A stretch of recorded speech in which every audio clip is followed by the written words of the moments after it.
کہ جب نکاح ہو جاتا ہے نا جی، شیطان ہاتھ کھڑے کر کے کہہ رہا ہوتا ہے ویلہ ویلہ، میں تباہ ہو گیا، میں تباہ ہو گیا، انسان نے، مسلمان نے اپنا دین مجھ سے بچا لیا، میں نے اس کو تباہ کر دینا تھا، نکاح سے دور کر کے، شادی سے دور کر کے اس کو زنا میں لے جاتا تھا، گناہ میں لے جاتا، اس کو بد نگاہی کرواتا تھا، اس نے نکاح کر کے اپنے آپ کو محفوظ کر لیا، اپنا دین بچا لیا۔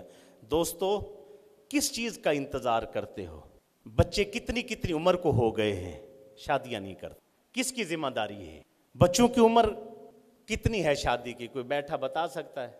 14 سال میں بیٹا بالغ ہو جاتا ہے اور 10 سال میں بیٹی بالغ ہو جاتی ہے، یہ عمر ہے ان کی شادی کی شروع۔ آپ اس کی تربیت شروع کر دیں، میں یہ نہیں کہتا کہ اسی دوران میں شادی کر دیں، ٹھیک ہے، آپ اپنی بچی کو، بیٹے کی تربیت کریں، اس دوران میں تربیت کرتے ہوئے ان کو کیا کریں؟ اب یہاں ان کو ضرورت ہے، یہاں نکاح کی ضرورت ہے، اس جگہ پر ضرورت ہو گئی، اب ہم نے کیا کرنا؟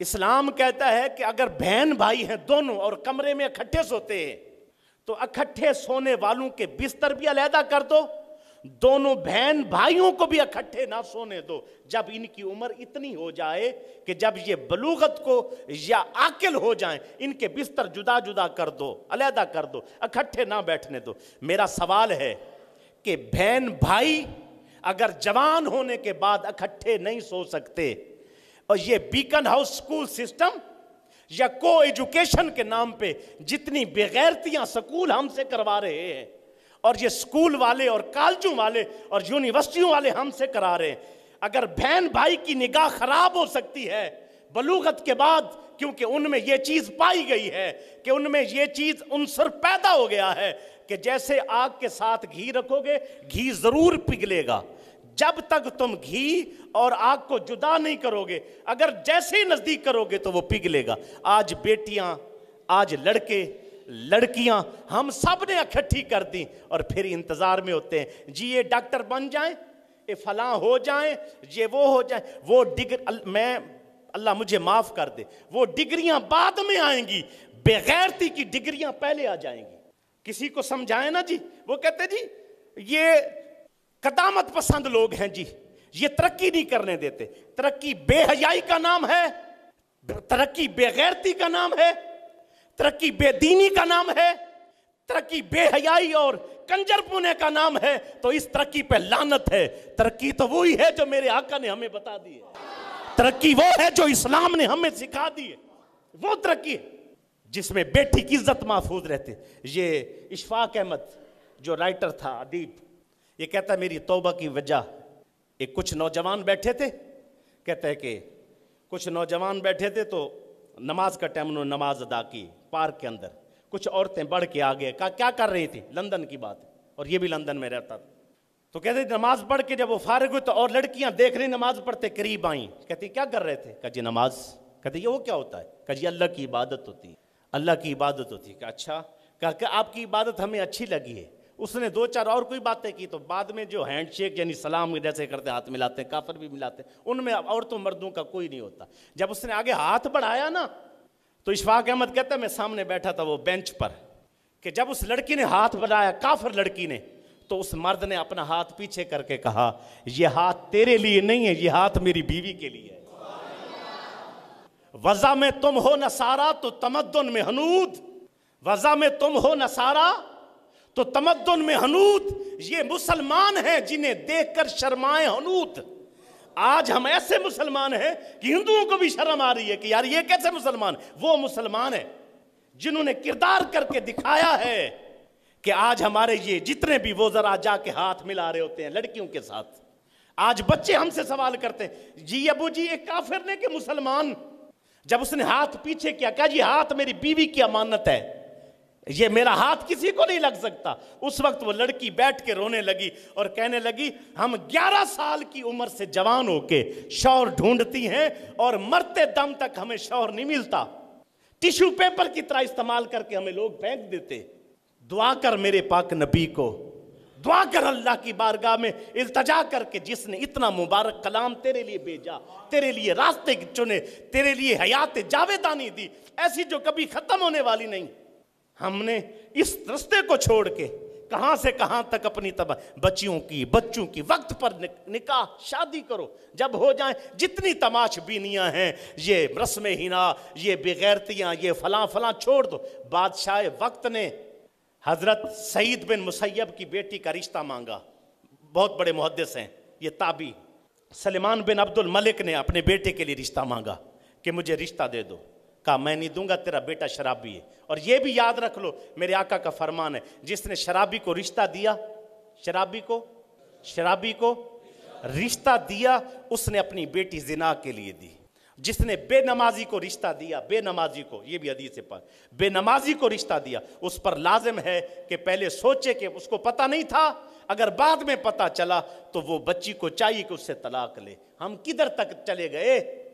کہتے جی باتیں سخت ہو گئی، میں نے نہیں کی، میرا اسلام کہہ رہا ہے، میں تو آپ ترجمانی کر رہا ہوں، آپ تک بات پہنچا رہا ہوں، کنوے کر رہا ہوں، میری تو اتنی جرأت کہاں میں اتنی باتیں کر سکوں، میں بھی کوشش کر رہا ہوں کچھ تھوڑا چلوں، آپ تک پیغام دے رہا ہوں۔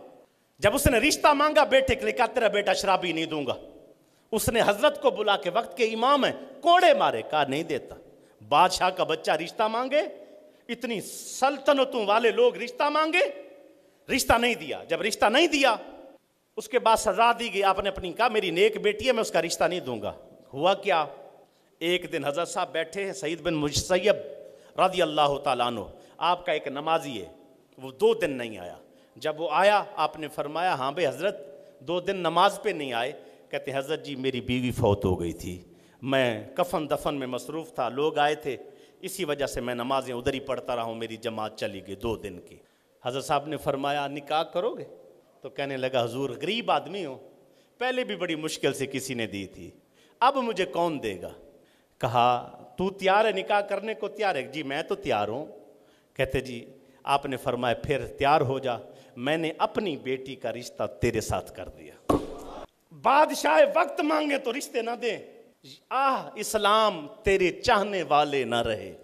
اسلام کیونکہ ہمارے سینوں میں ہے نہیں، جب اسلام سینوں میں تھا تو اسلام تیرے چاہنے والے نہ رہے، جن کا تو چاند تھا وہ حالے نہ رہے۔ آج کیا کیا دیکھ کے رشتے ہوتے ہیں، دیکھ سعید بن مسیب نے ناز سے پالا، عالمہ بنایا، فاضلہ بیٹی ہے، بادشاہ وقت کے بیٹوں کو رشتہ نہیں دے رہا، ایک غریب کو دے رہا ہے۔ رشتہ ہو گیا، نکاح کر دیا، لوگوں کی موجودگی میں نکاح ہو گیا۔ جب وہ گھر واپس گئے تو حضرت سعید بن مسیب 40 سال تک ایسے بزرگ ہیں جو اپنے مسجد گھر سے اور کہیں بھی نہیں گئے، 40 سال تک کسی گلی کونے میں نہیں نکلے، ایسے بزرگ تھے کہ جب وہ جا کر وہ گھر پہنچا، جوان جا کے دروازہ کھٹکا اندر سے، اس نے آواز، کیونکہ سنت ہے دروازہ کھول کے جواب نہ دو، دروازے بند سے پوچھو کون ہو، جب سمجھ آ جائے کون ہے پھر دروازہ کھول۔ تو اندر سے پوچھا کون؟ کا سعید۔ وہ جوان کہتا ہے کہ حضرت سعید بن مسیب کے علاوہ میرا ہر طرف خیال گیا، کیونکہ وہ تو باہر ہی نہیں آتے تھے نا۔ پھر میں نے جب دروازہ کھولا تو دیکھا حضرت سعید بن مسیب کھڑے، میں کہ حضور آپ؟ کہا ہاں یار تیری امانت میرے پاس تھی وہ لے کے آیا۔ آپ سائٹ پہ ہٹ گئے اور اپنی بیٹی کو میرے گھر کے اندر داخل کر کے تو دروازہ بند کر دیا۔ یہ رخصتی ہوئی، وقت کے امام کی بیٹی کی رخصتی ہوئی۔ جب حضرت فاطمہ زہرا سلام اللہ علیہ کا نکاح پڑھا گیا، رخصتی جب ہوئی، حضرت فاطمہ زہرا کہتی میں جھاڑو لگا رہی تھی گھر میں، میرے آقا نے فرمایا منہ صاف کر لو، پردہ کرا کے حضرت علی کے گھر میں میرے حضور خود چھوڑ کے آئے ہیں۔ جب نکاح اتنے آسان کیے جائیں گے زنا ختم ہو جائے گا، جب نکاح پہ پابندیاں لگاؤ گے، یہود و ہنود و نصارہ اور کفار اور منافقوں کی طرز پر چلو گے تو پھر دیکھ لو دامن میرے آقا کا تھامو تاکہ تجھے برکتیں ملے۔ آقا کے دامن سے جو لپٹا وہ یگانہ ہو گیا، اسی کو عزتیں ملی ہیں جو حضور کے دامن سے لپٹا ہے، جو آقا کے دامن سے لپٹا یگانہ ہو گیا۔ اگر عزتیں چاہتے ہو جو حضور کا ہو گیا اس کا زمانہ ہو گیا۔ کتنوں نے بچیوں کی شادیاں کی، نام نہیں ہے، کتنوں نے زندگیاں گزاری، نام نہیں ہے، قیامت تک نام لیے جا رہے۔ جہاں حضور غوث پاک کے والد کی شادی ہوئی وہ دیکھ لو، سعید بن مسیب نے شادی کی وہ دیکھ لو، اور صحابہ نے شادیاں کی اپنی بچیوں کی دیکھ لو، سادگی تھی، اللہ نے برکتیں دی، اولاد میں برکت رہی، بچے نیک رہے، معاملہ ٹھیک رہے۔ ہم نے تماش بینیاں کر کر کر کر کر کے اللہ کی برکت ہم سے ہٹ گئی، حضور کی دعا والی برکت ہم سے ہٹ گئی۔